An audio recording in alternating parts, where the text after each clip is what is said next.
if you're ending a show like that, the audience ain't going to get that much, but your ego runs the show. Yeah. So if you're on before and you got everything to gain but nothing to lose. Ozzy Osbourne, a man who not only changed music but also reshaped culture itself.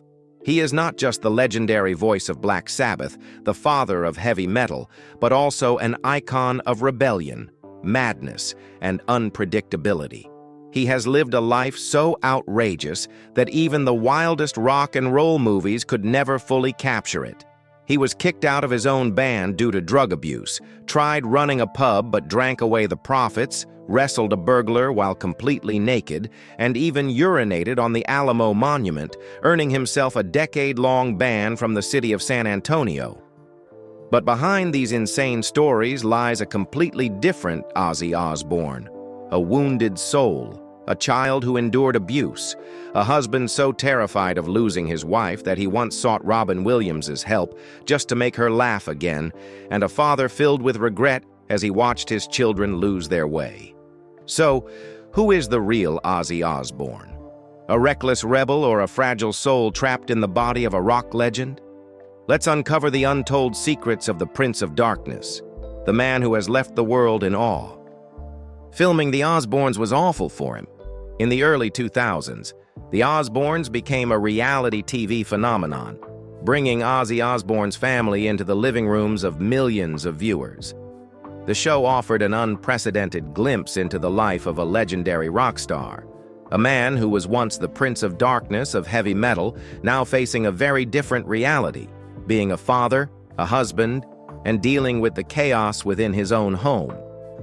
But while audiences saw the Osbournes as a hilarious, chaotic, and unfiltered show, for Ozzy it was nothing short of a prolonged nightmare. Surrounded by cameras day and night, Ozzy lost every bit of privacy he had. Every moment of his day, from his grumbling exchanges with Sharon, arguments with the kids, to his struggles with mobility due to medication, was recorded and broadcast to millions. At first, Ozzy didn't think it would be a problem. He was used to the spotlight, used to being watched, but he had grossly underestimated the psychological toll of being monitored 24/7, even when he wasn't performing. I couldn't relax. I couldn't be myself. Cameras were everywhere, and I felt like a rat in a maze, he later admitted. Anyone who watched the show remembers the image of Ozzy Osbourne, dazed, sluggish, slurring his words and moving with difficulty. To the audience, it became part of his quirky Ozzy persona. But the truth behind it was far darker. Despite publicly declaring his sobriety, as the pressure of the show intensified, Ozzy spiraled back into alcohol and drugs. No one noticed it at the time, but he and Sharon later admitted, "During the entire filming of the Osbournes, I was high all the time." Not just a little, not occasionally, but almost 100% of the time. Every night, after the cameras were off, Ozzy would drink, take pills, and numb himself just to escape the feeling of being trapped in his own home. The irony. The Osbournes made him millions, but it also made him lose himself. To this day, Ozzy still can't bring himself to watch the show. He doesn't need anyone to tell him. Just by looking at his body language on screen, he can see exactly how deeply he was under the influence. For Ozzy, the Osbournes wasn't a success. It was a trap, a psychological experiment that sent him spiraling to the point where he turned to alcohol and drugs just to survive. And after everything, he still doesn't know if the price he paid was worth it. He used to be a small-time criminal. Before becoming a heavy metal legend, Ozzy Osbourne once believed that the only way to make money was theft. He was born into a poor family in Birmingham, England. Life was tough. His mother constantly scolded him for not earning any money, and he gradually became a drifter with no future. To impress a local gang, he decided to try his hand at stealing. But as it turned out, he was terrible at it. In his brief 3-week criminal career, Ozzy barely managed to pull off a single successful theft before getting caught. His father, instead of paying bail, decided to let his son experience the harsh reality of jail. and during his month behind bars, Ozzy had plenty of time to reflect on his life. When he was released, he abandoned his career in crime and started thinking about something else: music. Recognizing his son's natural talent for singing, Ozzy's father bought him a PA system and a microphone, a decision that would change the history of rock forever. He once enlisted Robin Williams to help his wife battle cancer. In 2002, Ozzy Osbourne faced the greatest fear of his life: losing Sharon Osbourne. When his wife was diagnosed with colon cancer, the entire family was thrown into crisis. Sharon bravely underwent treatment, but the pain and side effects of chemotherapy gradually drained her will to fight. Though Ozzy had survived years of wild living, addiction, and countless life-shattering moments, he had never felt as helpless as he did then. Watching the woman he had been with for so many years slowly give up, Ozzy thought of one last way to pull her back: Robin Williams. The legendary comedian wasn't just known for his humor. He had also played Patch Adams, the doctor who used laughter to heal his patients. Ozzy believed that if anyone could lift Sharon's spirits, it was Robin Williams. The moment he received the request, Williams agreed without hesitation. Without any warning, he showed up at the Osbourne home. Sharon, weak from medication, thought she was hallucinating when she saw Robin Williams standing before her. "Does Ozzy know you're here?" she asked, her voice frail. "Shh, don't tell him," Williams whispered mischievously before jumping right onto the bed. For the next 2 hours, he cracked jokes, rolled around, told hilarious stories, and turned the gloomy sick room into a place filled with laughter. And then, something miraculous happened. Sharon found the will to fight again. The very next day, she agreed to continue chemotherapy, and in the end, she beat cancer. Years later, Kelly Osbourne would say that Robin Williams saved her mother's life in a way no one could have imagined. For Ozzy, it was a moment he would never forget. When Robin Williams passed away in 2014, Ozzy could only say one deeply emotional sentence: "Forever, I will love that man." He wasn't a doctor or a scientist, but Robin Williams brought hope to a family that had nearly lost everything, a debt that Ozzy Osbourne knew he could never repay. He used to own and operate a pub. In 1979, Ozzy Osbourne faced the biggest crisis of his career. He was fired from Black Sabbath, the very band he had helped build, due to his uncontrollable substance abuse. For someone who had spent years at the top, this decision felt like a death sentence. Ozzy was completely devastated. He locked himself in a hotel room for 3 months, surviving only on alcohol and drugs, with no desire to do anything. But then, in the midst of his darkest days, an idea struck him. If he couldn't continue as a musician, why not become a pub owner? In fact, Ozzy had already bought a pub in Newport, England, as a gift for his first wife, Thelma Riley. But after being fired from Black Sabbath, he decided to run it himself. There was just one small problem. Ozzy enjoyed drinking far more than selling alcohol. Customers were scarce, but the beer supply kept disappearing because the owner was drinking it all. Ozzy grew frustrated that business wasn't booming, but how could he expect success when the manager was drunk every night? After a month, Thelma had had enough. She urged her husband to quit before he turned the pub into a charity organization that provided free beer. Eventually, Ozzy agreed and sold the business after 2 years. But fate had other plans for him. Because just as he gave up being a pub owner, he met the woman who would change his life forever, Sharon Arden, the daughter of Don Arden, Black Sabbath's manager. It was Sharon who convinced Ozzy to return to music, form a solo band, and within a year he made a spectacular comeback with the album Blizzard of Oz, ushering in a new era of rock. Had he not given up the pub, Ozzy Osbourne might have remained an unknown, drunken bar owner forever. But because he let it go, he went on to write the next chapter in heavy metal history. He was bullied at school by future bandmate Tony Iommi. Before they created Black Sabbath, before they became two of the most influential figures in heavy metal, Ozzy Osbourne and Tony Iommi were on opposite sides. the bully, and the victim.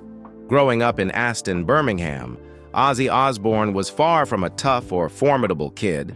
He wasn't good at sports, didn't have many friends, and was a mischievous but clumsy child. And among those who made his childhood a nightmare, one name stood out the most: Tony Iommi. Tony wasn't just any schoolboy. He was bigger, stronger, and tougher than Ozzy. And like many bullies, Tony didn't seem to need a particular reason to pick on him. Years later, when asked about it, Ozzy simply shrugged and laughed. "People say Tony used to beat me up. I don't know. Maybe. But I don't really remember." But if you ask Tony Iommi or Geezer Butler, Black Sabbath's bassist, they tell a very different story. Geezer once revealed in an interview, "Tony used to bully Ozzy in school. When we decided to start a band, Ozzy wasn't too happy about it. Years later, after Ozzy had left school and was looking for a way out of his aimless life, he put up an ad seeking a band. The ad read, 'Singer looking for band, has PA system.' And who happened to see that ad? Tony Iommi and Bill Ward. At first, Tony wasn't interested at all. When he heard the name John Osbourne, Ozzy's real name, his immediate reaction was, 'That guy? No way.' But there was one problem. Bill Ward, the drummer, would only join if Tony did too. It was an ironic situation. Tony and Ozzy had never liked each other, yet now they were forced to work together toward a common goal. They formed a band called Earth, which later became Black Sabbath. And within just a few years, they had created one of the most defining sounds in rock history. Despite their rocky start, Ozzy and Tony eventually developed a mutual respect. But their relationship was never entirely smooth.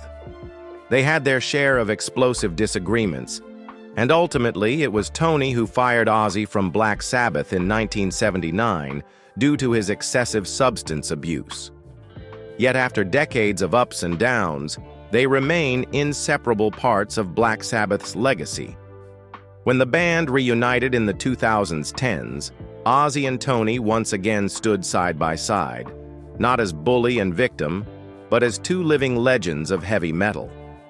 Ironically, the very man who once made Ozzy's childhood miserable would later change the world of rock music alongside him. His famous stage name was originally a taunt. From a young age, Ozzy Osbourne was different. Growing up in a poor working-class family in Aston, Birmingham, he wasn't good at sports, nor did he excel in academics. His dyslexia made reading and writing a struggle, leading to poor grades and constant teasing from classmates. But what Ozzy was ridiculed for the most wasn't his clumsiness or bad grades, it was his name. No one in class called him John Osbourne. Instead, the kids gave him a mocking nickname, Ozzy. At first, it was just a silly joke, a way to make fun of the odd kid who didn't quite fit in. Ozzy hated the name, but the more he protested, the more his classmates enjoyed taunting him. They would chant, "Ozzy, Ozzy," every time he walked by, turning it into a brand of humiliation he couldn't escape. But instead of fighting it, John Osbourne decided to own it. If that was the name people wanted to give him, he would turn it into something the whole world would remember.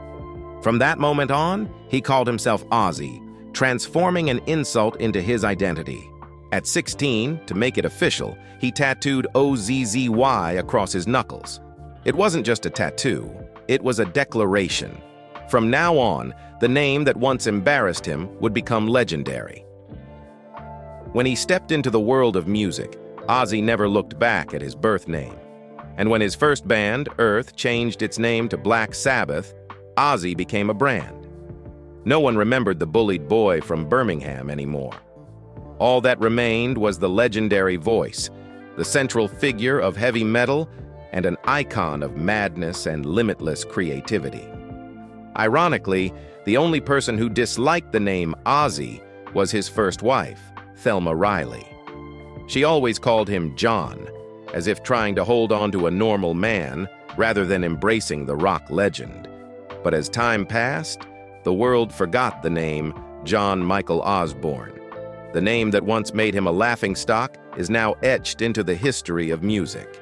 and that is Ozzy Osbourne, a living testament to turning ridicule into strength, turning a name into a legend. He once wrestled a burglar in the nude. Ozzy Osbourne's life is full of crazy moments, but the 2004 burglary incident might just be one of the most unbelievable stories. Imagine a rock legend, peacefully sleeping in his mansion, suddenly dragged into a life-or-death struggle with a burglar, completely naked. It all happened around 4 a.m. at Ozzy's Buckinghamshire mansion in England. He woke up to use the bathroom, but the moment he stepped out of his room, an uneasy feeling crept over him. A few more steps and he realized someone was rummaging through his house. Right in front of him, a dark figure moved. A burglar. A normal person might panic or call the police, but this was Ozzy Osbourne. He charged straight at the intruder, completely unbothered by the fact that he wasn't wearing a single thing.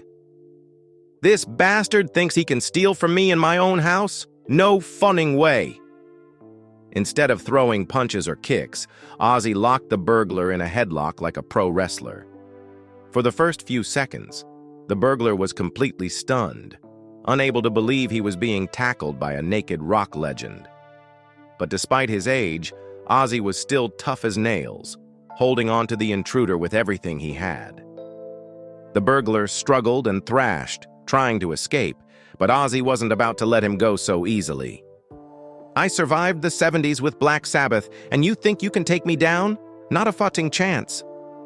Eventually, the intruder broke free from Ozzy's grip, dashed to a first-floor window, and jumped out, disappearing into the night with a bag of stolen jewelry. Police later confirmed that 8 pieces of jewelry had been stolen, but they were practically worthless. Because the burglary became so infamous, no one dared to sell or buy them on the black market. As for Ozzy, he wasn't embarrassed at all. In fact, he laughed about the entire thing. "I may not have had a weapon, but seriously, who the hell wants to fight an angry naked guy?" And just like that, another legend was added to the crazy life of Ozzy Osbourne, the man who not only bit the head off a bat on stage, but also took down a burglar without a single piece of clothing. His dyslexia has affected his life in strange ways. Throughout his life, Ozzy Osbourne has always felt like an outsider, not just because of his wild lifestyle or crazy decisions, but also because of dyslexia, a hidden yet persistent challenge that has followed him since childhood. Born in 1948, Ozzy grew up in a time when learning disorders were misunderstood. If a child struggled in school, no one considered dyslexia. They were simply labeled lazy or unintelligent, and Ozzy was one of those kids who carried that label. From an early age, he struggled with reading and writing. The letters on the page seemed to dance around, and no matter how hard he tried, he couldn't piece them together into meaningful words. Every time he was called up to read in class, sweat would pour down his face, because he knew that in just a few seconds, the whole class would laugh as he stuttered and mispronounced every other word. Those moments of ridicule made him hate school, lose confidence, and eventually give up entirely. But dyslexia didn't just affect his education, it created awkward situations throughout his entire career. When Ozzy stepped into the world of music, he faced a new challenge: memorizing lyrics. Since he couldn't read quickly or accurately, he often messed up the words on stage. When asked if he ever got annoyed when fans sang his lyrics incorrectly, Ozzy simply laughed. "As long as they mess up the lyrics the same way I do, it's all good." During performances, Ozzy relied on teleprompters, but reading fast in the chaotic atmosphere of a stadium full of screaming fans was a real challenge. There were countless times he sang the wrong lyrics in front of tens of thousands of people, but instead of feeling embarrassed, he turned it into part of his signature performance style: free, unpredictable, and unbound by any rules. Dyslexia also created challenges in his personal life. Sharon Osbourne, his wife and manager, once revealed, "Ozzy can't read contracts. He can't understand legal documents. I have to explain everything to him, and sometimes that can be really difficult." But no matter how many obstacles it placed in his way, Ozzy never let dyslexia define him.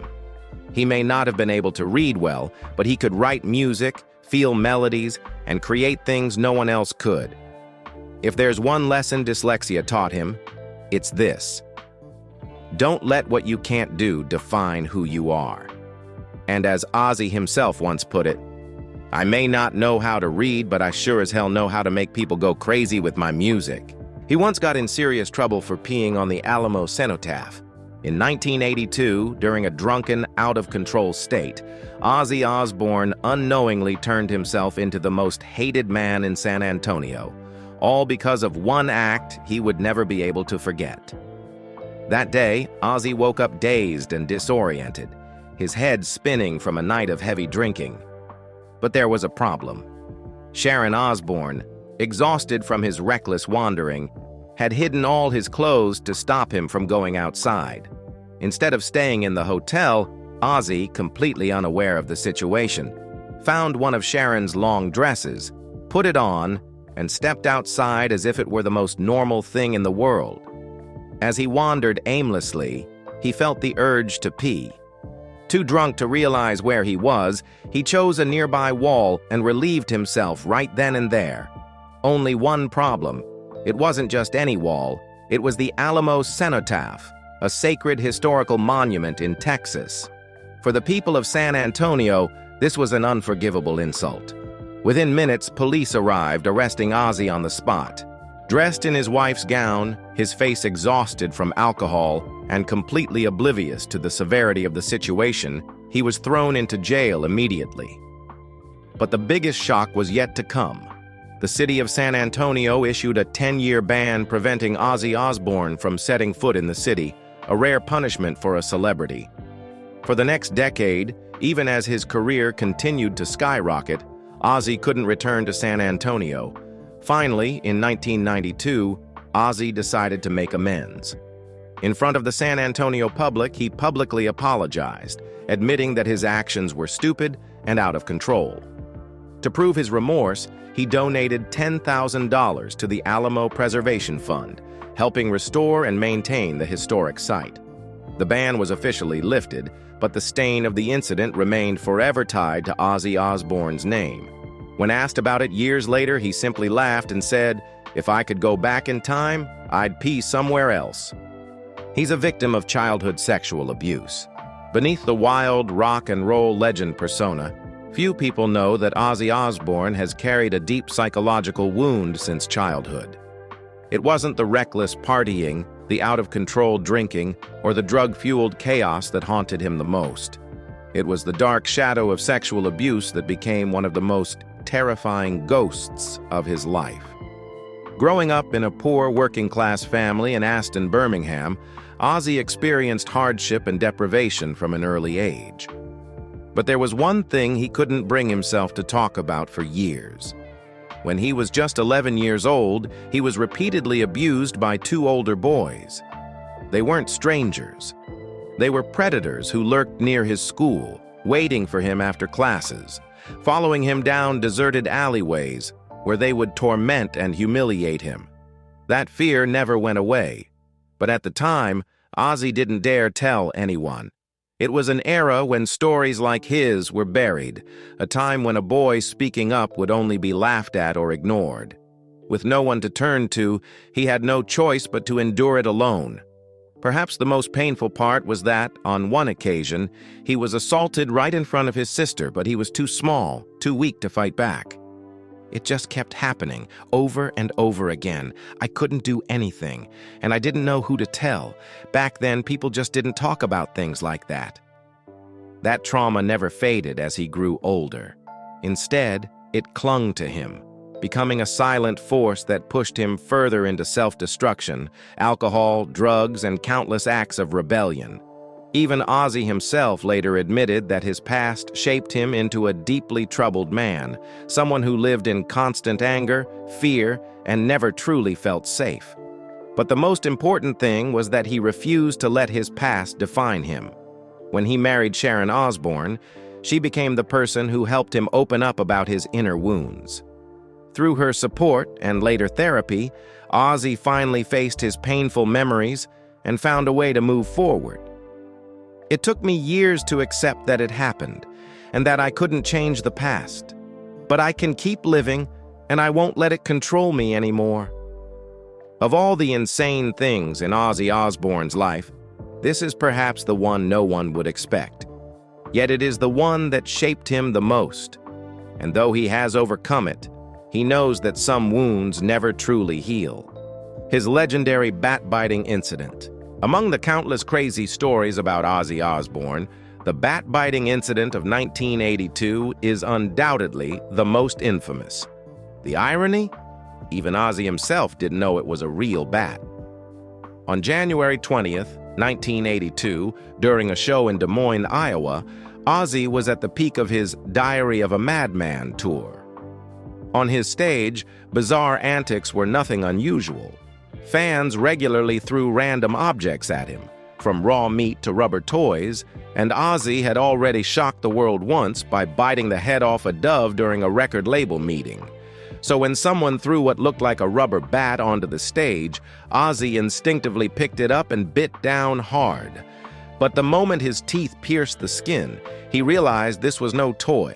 It was a real, living bat.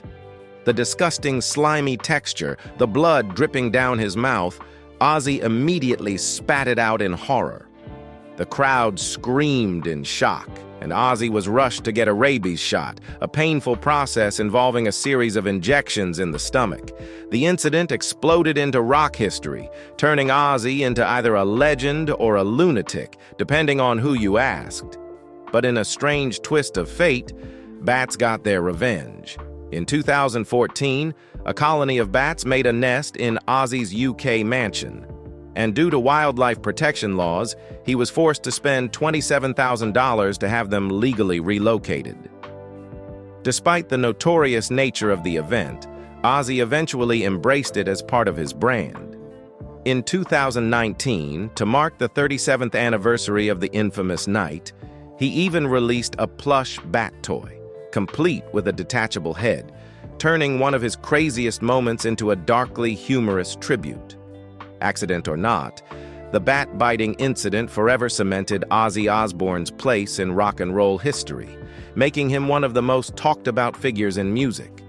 And whether he likes it or not, he will always be remembered as the man who bit off a bat's head on stage and lived to tell the tale, his terrifying quad accident. After decades of living wildly, Ozzy Osbourne has cheated death more times than anyone can count. But among all the times he came close to dying, the 2003 ATV accident was one of the most terrifying. This wasn't a drug-fueled incident, a reckless stage stunt, or anything remotely tied to his rock and roll lifestyle. It was just a regular afternoon at home. The last place anyone would expect a legendary rock star to nearly lose his life. That day, Ozzy was at his estate in England, casually taking his quad bike for a ride across the vast property. For someone who had survived insane stage antics, drugs, riots, and even wild animals, a simple ATV ride seemed harmless. But fate had other plans. While riding, Ozzy lost control and the quad bike suddenly flipped, throwing him violently to the ground. The 600-pound, 270 kilograms vehicle came crashing down on top of him, crushing his chest and leaving him gasping for air. When his garden staff found him, they immediately called for help, and a helicopter rushed him to the hospital in critical condition. The injuries were catastrophic, worse than anything Ozzy had ever experienced. He suffered a broken collarbone, 6 fractured ribs, and a cracked cervical vertebra, leaving him completely immobilized. But what was even more terrifying, one of the broken bones had come dangerously close to piercing a major artery. If it had shifted even slightly, he would have died instantly. In the hospital, Ozzy underwent an 8-hour surgery with metal rods and screws implanted to hold his shattered bones together. When he finally regained consciousness, he couldn't move, his body racked with pain and stiffness. But even in such a dire situation, Ozzy still kept his signature sense of humor. When doctors told him he had barely survived, his first reaction was, "So that means I cheated death again? God's still not sick of me yet?" While Ozzy might have laughed it off, his family didn't. Sharon Osbourne, who had witnessed countless insane moments in his life, was genuinely terrified this time. She burst into tears when she heard the news and flew to the hospital immediately. Seeing Ozzy lying there, covered in wires and tubes, she realized something painful. He wasn't immortal after all. This wasn't just another crazy stunt. It was a wake-up call that he needed to change. Recovering from this accident was brutal. It took months before Ozzy could walk normally again, and the constant pain forced him to rely on painkillers for a long time. But this incident also became a turning point in his life. For the first time, Ozzy realized he couldn't keep living like he was indestructible, yet he never fully abandoned his rebellious spirit. When asked if he regretted riding the quad bike, he just laughed and said, "Next time I'll wear a helmet, or maybe I just won't ride anymore." And while he had survived many close calls before, this was perhaps the first time Ozzy truly felt that death had come closer than ever. He didn't get his driver's license until he was 60. As a rock legend whose life has been filled with tours, parties, and countless near-death experiences, it's almost unbelievable that Ozzy Osbourne spent most of his life without a driver's license. It wasn't until 2010, at the age of 60, that he finally passed his driving test, after countless failed attempts. For decades, Ozzy simply never needed to drive. When he was young, he couldn't afford a car, and when he became famous, he always had a driver or Sharon driving for him. He had tried to learn to drive back in the 80s and 90s, but he kept failing, mostly because he showed up to the test far from sober. Ozzy later admitted that he failed at least 19 times, often walking into the exams still under the influence of alcohol or sedatives. On several occasions, he even fell asleep at the wheel during the test due to nerves and stress. Because of this, he put off getting his license for years, until he finally decided to try one last time at 60. After multiple attempts, he passed the test, and for the first time in his life, Ozzy could legally drive. But the excitement didn't last long. After a short time behind the wheel, Ozzy realized driving just wasn't for him. In 2018, following a minor accident, he decided to quit driving altogether, not because he lacked confidence, but because he simply couldn't stand waiting at stoplights. He admitted that driving on the road made him more anxious than performing in front of thousands of fans. "I'm not driving anymore. It took me too long to get my license, and now I just want someone else to drive me." Though late in life, getting his driver's license at 60 still stands as one of Ozzy Osbourne's most memorable personal victories, a win that came after nearly 7 decades of avoiding the wheel. He shared that he'd been diagnosed with Parkinson's disease. For decades, Ozzy Osbourne has overcome countless challenges, addiction, near-fatal accidents, and unbelievable scandals. But there is one battle that even the Prince of Darkness cannot escape: the toll of age and illness.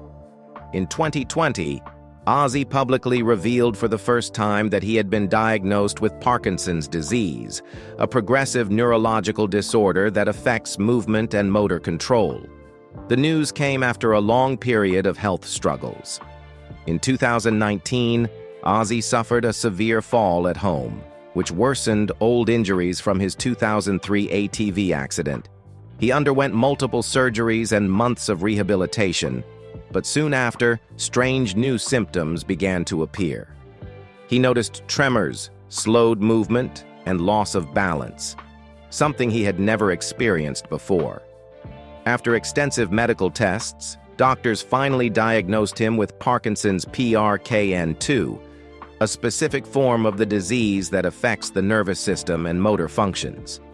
The diagnosis was devastating, but Ozzy and his family kept it a secret for a long time. It wasn't until January 2020, during an interview on Good Morning America, that Ozzy finally went public with the news.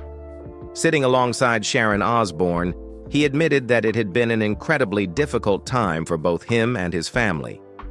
Sharon explained that while Parkinson's was not a death sentence, it gave Ozzy good days and bad days, and at times, he felt like he had completely lost control. But Parkinson's didn't just affect his movement, it also impacted his voice. the very thing that had defined his career. Over the years, his speech became slower, and his powerful vocal delivery faded. For someone who had spent a lifetime on stage, losing his ability to sing was a pain far greater than any physical injury.